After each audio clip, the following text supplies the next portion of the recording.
बिस्मिल्लाहिर्रहमानिर्रहीम। अस्सलाम वालेकुम। आप सभी का इस्तकबाल है। आप देख रहे हैं न्यूज़ एट 6। आपका मेज़बान मीर हिलाल हाजिरी हाजिर खिदमत।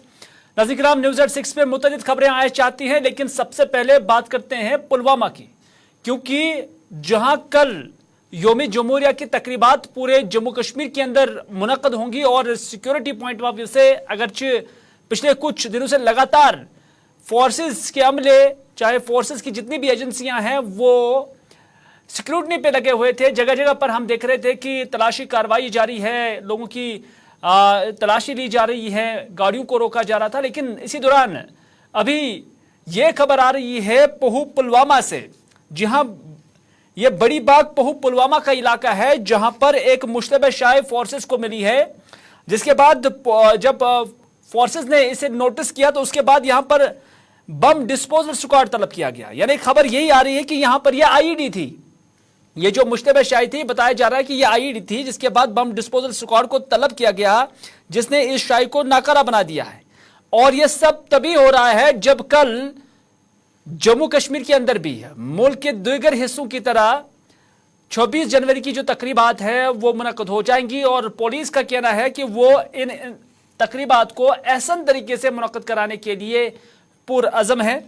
आखिर खबर क्या है? आदिल शाहनवाज इस वक्त हमारे साथ मौजूद है। आदिल शाहनवाज से जानने की कोशिश करेंगे कि आखिर ये इलाका कितना दूर है उस जगह से जहां पर कल ये 26 जनवरी की जो तकरीब है वो मुनक़द होने वाली है। हालांकि हम देख रहे हैं कि न सिर्फ जिला स्तर पर बल्कि तहसील स्तर पर भी इस तरह की जो तकरीबात है वो मुनक़द होती रहती हैं। लेकिन यहाँ ये बड़ी बाग पहू का इलाका, जहां पर ये फोर्सेस के एहलकार आप देख सकते हैं, इन्होंने ही नोटिस किया और उसके बाद यहां पर बम डिस्पोजल स्क्वाड को तलब किया गया था। आदिल इस वक्त हमारे साथ मौजूद है। आदिल, अगर आप तक मेरी आवाज पहुंच रही है तो जानना चाहेंगे कि कल 26 जनवरी की तकरीबात मुनक़द होंगी, लेकिन उससे पहले ये वाक़ा पेश आना सिक्योरिटी पॉइंट ऑफ व्यू से, सिक्योरिटी इदारे इसे किस नज़र से देखते हैं, नंबर 1। और नंबर 2, ये इलाका जो बड़ी बाग पहू का इलाका है, क्या इसके नजदीक में कहीं पर कोई 26 जनवरी की कोई तकरीब मुनक़द होनी थी? बिल्कुल हिलाल, मैं आपको पहले पुलवामा में आज सिक्योरिटी फोर्सेस ने एक बड़े हादसे को यहाँ पे टाला है। पुलवामा के जो बड़ी बाग पहू इलाके में यहाँ पे सिक्योरिटी फोर्सेस को निशाना बनाने के लिए एक आईईडी को नस्ब किया गया था रोड साइड में, तो जिसको सिक्योरिटी फोर्सेस ने बर वक्त जो है डिफ्यूज किया गया है। नहीं, वो तो सही है, लेकिन मुझे बताया कि जहां पर ये तकरीबात कल मुनक़द होंगी, क्या इस इलाके के आसपास कोई तकरीब थी?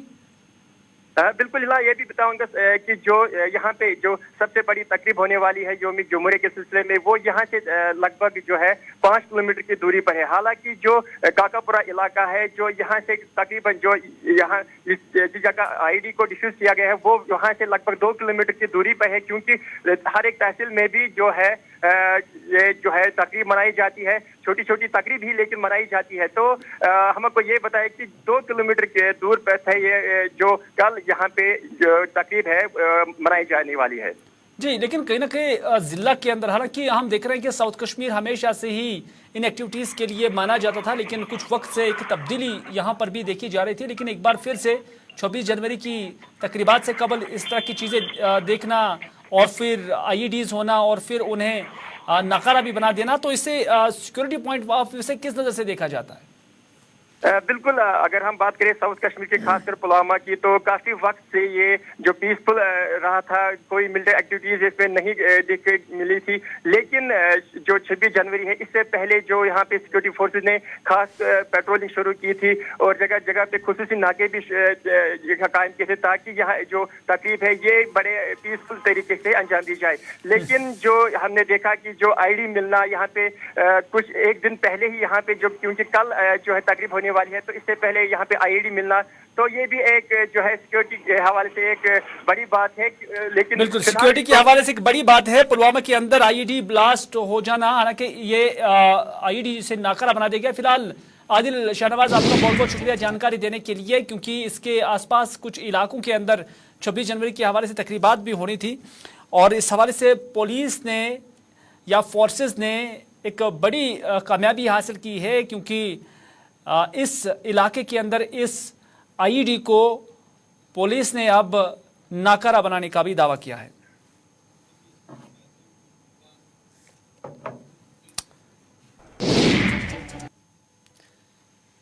उधर बात काजीगुंड की करते हैं, क्योंकि काजीगुंड के अंदर एक ट्रेन से आज आग नमूदार हुई है। हालांकि इस आग पर फौरन ही काबू पाई गई है। ये आग ट्रेन के इंजन से नमूदार हुई थी, ताहम इस दौरान फौरी तौर पर आग पर काबू पाई गई, जिसकी वजह से सभी मुसाफिर महफूज भी हैं। बताया जा रहा है कि बडगाम से बानिहाल जाने वाली ये ट्रेन में यह आग की खबर जो है वो सामने आई, आप तस्वीरों में भी देख सकते हैं। और फिर जो आग बुझाने वाला अमला है और जो रेलवे अमला है उन्होंने फौरन से पेशतर इस आग पर काबू पाया है। बाज इतलात ये भी हैं और गैर मुसद्दिक़ इतलात ये भी हैं कि फिर इस ट्रेन को फौरन ही काबिल आमदरफ बनाया गया है।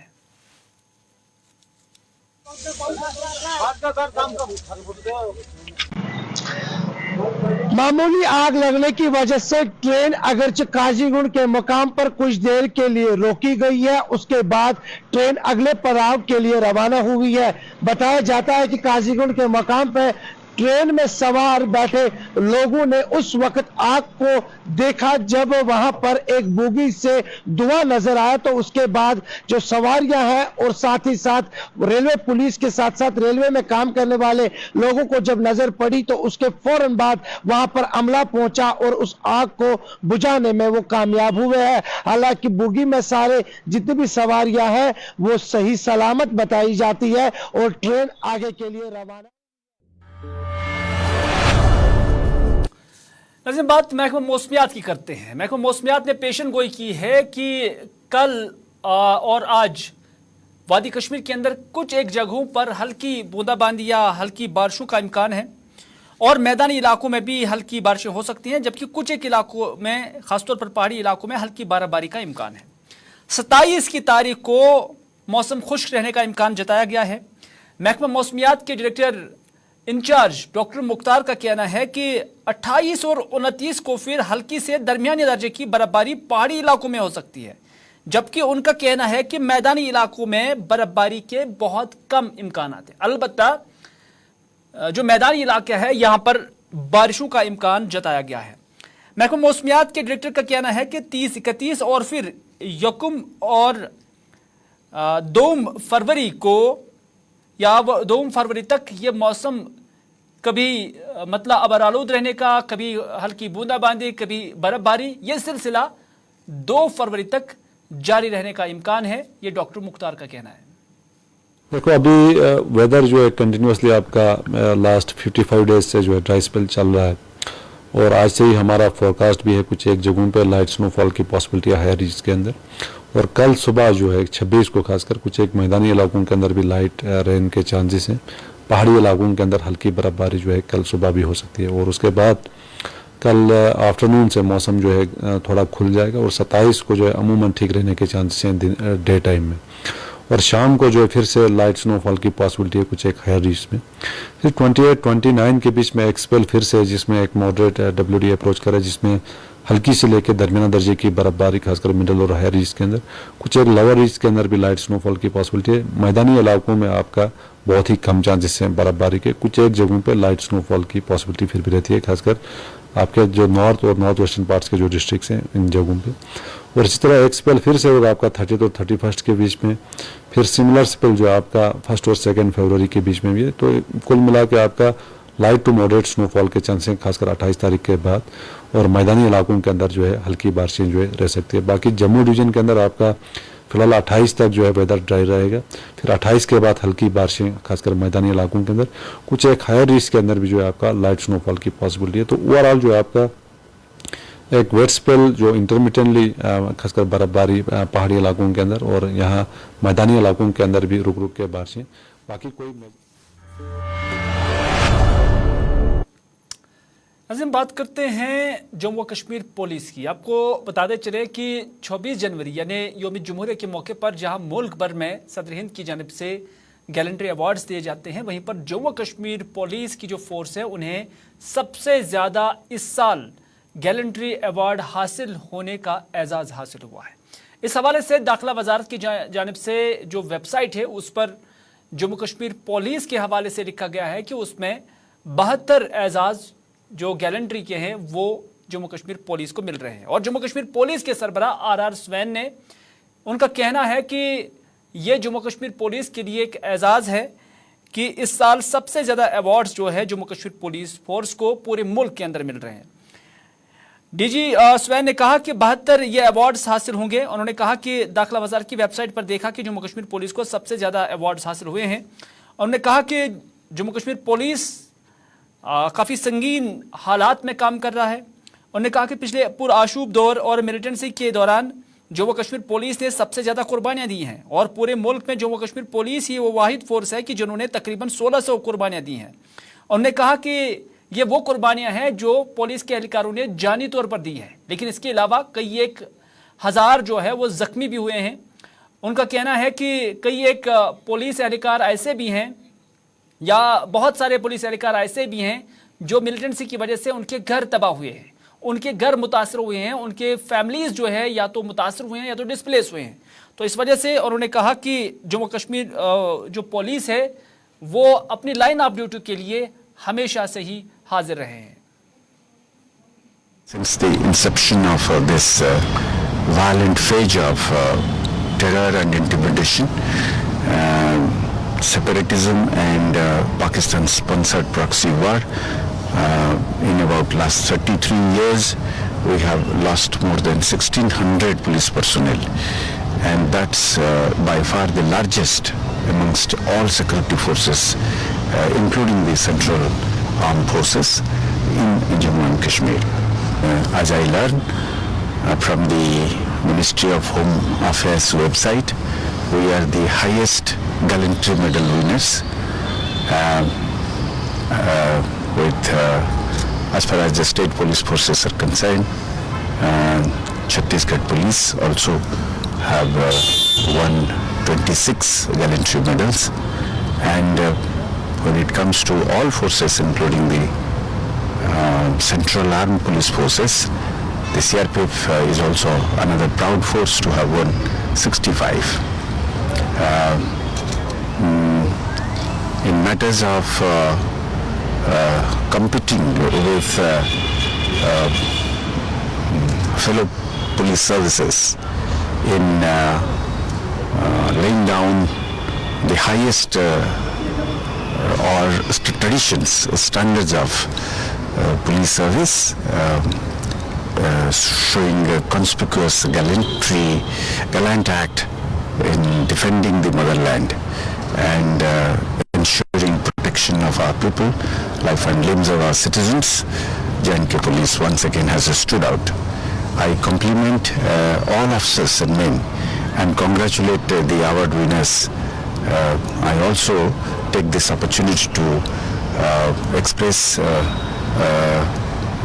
the gratitude of the J&K Police on my behalf and on behalf of all officers and men to the government, UT government of J&K.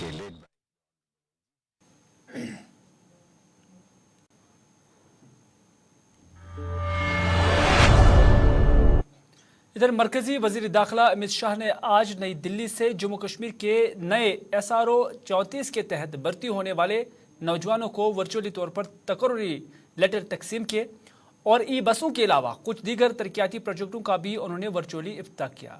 Jammu convention centre में हुई इस तकरीब में लेफ्टिनेंट गवर्नर मनोज सिन्हा और इंतजामिया के सीनियर अफसरान यहाँ पर मौजूद थे। इस मौके पर अपनी तकरीर में अमित शाह ने कहा कि मौजूदा सरकार ने न सिर्फ जम्मू कश्मीर के अंदर हालात को बेहतर किया बल्कि आज हड़तालों का दौर, एहतजाजों का दौर और संगबाजी का दौर भी ख़त्म कर दिया है। उन्होंने कहा कि इसी जम्मू कश्मीर के अंदर कई हज़ार पंच सरपंच का इंतखाब भी हुआ और साथ ही साथ यहाँ पर एक डेमोक्रेटिक एक्सरसाइज जो है वो भी चल रही है। उन्होंने ये भी कहा कि जम्मू कश्मीर के लोग अब बहबूदी के रास्ते पर गामजन हैं। आज नेशनल वोटर डे है। हमारा देश लोकतांत्रिक व्यवस्था से चलता है और लोकतांत्रिक व्यवस्था की सबसे छोटी इकाई हमारा नागरिक, हमारा वोटर है। आज 18 साल से ज्यादा जिसका भी आयु हुआ है वो सभी युवाओं को मैं अपील करना चाहता हूं कि आपका नाम वोटर लिस्ट में एनरोल कराइए, लोकतांत्रिक प्रक्रिया का हिस्सा बनिए और भारत के गणतंत्र को मजबूत करने में जम्मू कश्मीर में लोकतंत्र को मजबूत करने में आपका योगदान दीजिए। मोदी जी के प्रधानमंत्री बनने के बाद 2018 में पंचायती राजों का चुनाव हुआ, इसमें 74% वोट हुआ। अक्टूबर 19 में ब्लॉक विकास परिषद का चुनाव हुआ, 98% वोट हुआ और 4,483 निर्वाचन क्षेत्रों में से 3650 सरपंच चुने गए। एक प्रकार से 35,000 पंच, सरपंच और स्थानीय इकाई के जनप्रतिनिधियों को लोकतंत्र के अंदर काम करने का मौका दिया है और अब इसका डिलिमिटेशन भी नए सिरे से हो रहा है और उसमें आरक्षण की व्यवस्था भी हो रही है, जिससे वंचितों को अपना हक भी मिलेगा और समदृष्टि से फिर से निर्वाचन क्षेत्र बनने से सबका सम प्रतिनिधित्व का भी मौका मिलेगा। मैं आज वोटर डे पर फिर से एक बार युवाओं को वोटर लिस्ट में अपने आप को एनरोल करने के लिए अपील करना चाहता हूं। मित्रों, जम्मू कश्मीर के अंदर शांति और सुरक्षा का एक नया युग शुरू हुआ है। जब धारा 370 हटाई तब जम्मू कश्मीर के कोई नेता जो धारा 370 का फायदा लेकर लोकतंत्र का मजाक उड़ाकर परिवार को ही लोकतंत्र बनाकर सालों तक शासन किए, वो कहते थे जम्मू कश्मीर में इससे कोई फर्क नहीं पड़ेगा। परंतु मैं आज आप सभी को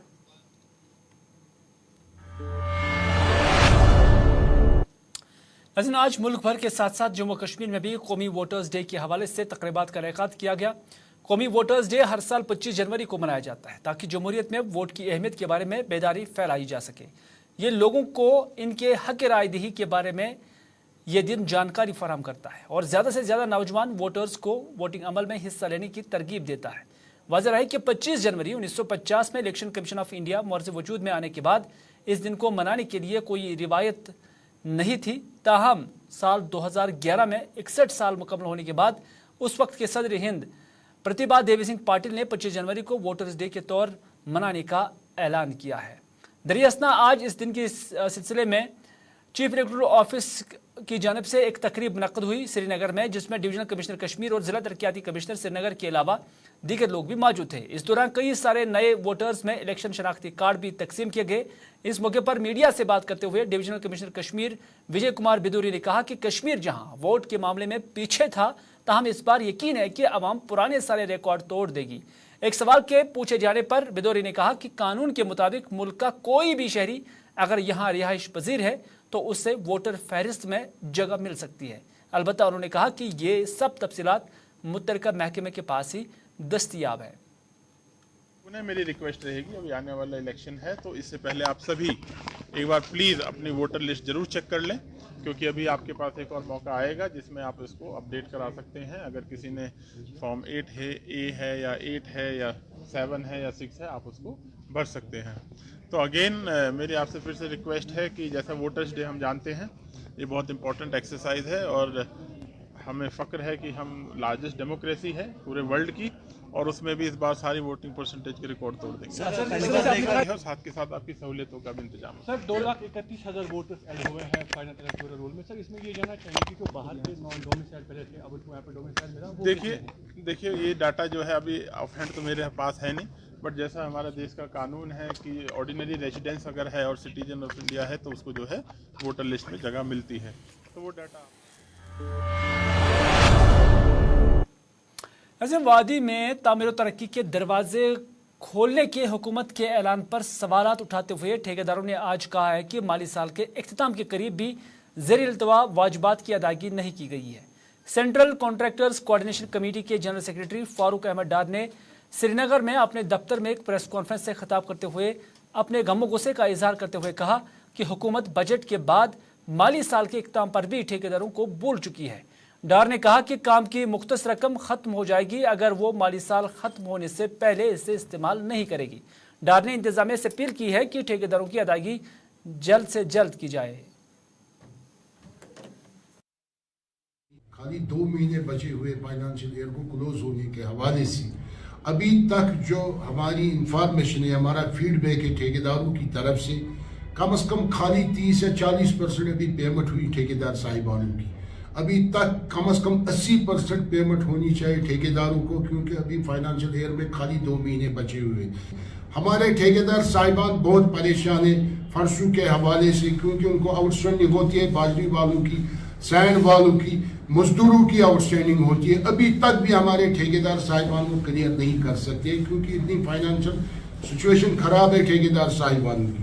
जो 2023-2024 का जो बजट आया एलोकेशन के हवाले से कम 1,14,000 करोड़ रुपया वो दिल्ली सरकार ने यहाँ पर बजट अप्रूव किया 2023-2024 के हवाले से। कम 2,000 करोड़ एक्सेस था बजट के हवाले से, मगर मेरे ख्याल से अभी तक भी वो पूरा बजट एलोकेशन के हवाले से यूटिलाइज नहीं हुआ। हमें खदशात लग रहा है वो पैसा नेकस्मत हो जाएगा। मैं आपके वसादत से अपील करना चाहता हूँ एलजी साहब को, जितनी भी एलोकेशन है डेवलपमेंट के हवाले से, कोशिश यही होनी चाहिए एंडिंग मार्च तक ये पैसा सारा यूटिलाइज होना चाहिए। Chief agriculture officer Baramulla Yadvir Singh ने बताया है कि अगर बर्फबारी या बारिशें नहीं हुई तो खुश्क साली की वजह से एग्रीकल्चर शोबा मुतासर हो सकता है। ताहम उन्होंने कहा कि बागबानी शोबे पर खुश्क साली का फिलवक्त कोई असर नहीं पड़ेगा। उन्होंने कहा कि उम्मीद है कि आने वाले दिनों में बर्फबारी या बारिशें हो सकती हैं, लोगों को इस हवाले से घबराने की ज़रूरत नहीं है, ये भी उन्होंने कहा। जी ये काफ़ी एक लंबे वक्त से एक खुश्की का जो दौर चल रहा है, क्योंकि बारिशें और बर्फबारी होती थी वो इस सीज़न में अभी नहीं हुई है।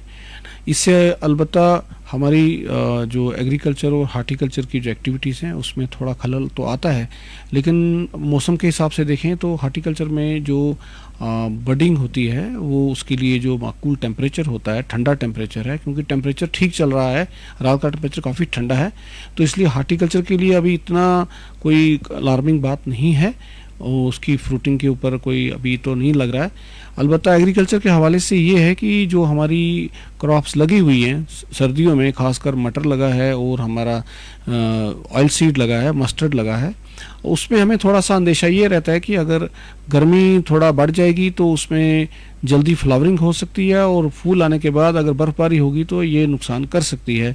लेकिन हम उम्मीद कर रहे हैं कि एक तो टेम्परेचर ठीक चल रहा है हमारा, और अभी फ्लावरिंग का भी कोई ऐसा इतनी अलार्मिंग नहीं हुई है, क्योंकि पिछले कुछ दिनों से टेम्परेचर भी डाउन चल रहा है, तो इसलिए हम उम्मीद रखते हैं कि अभी बर्फबारी भी होगी और कुछ पानी जो मिलेगा।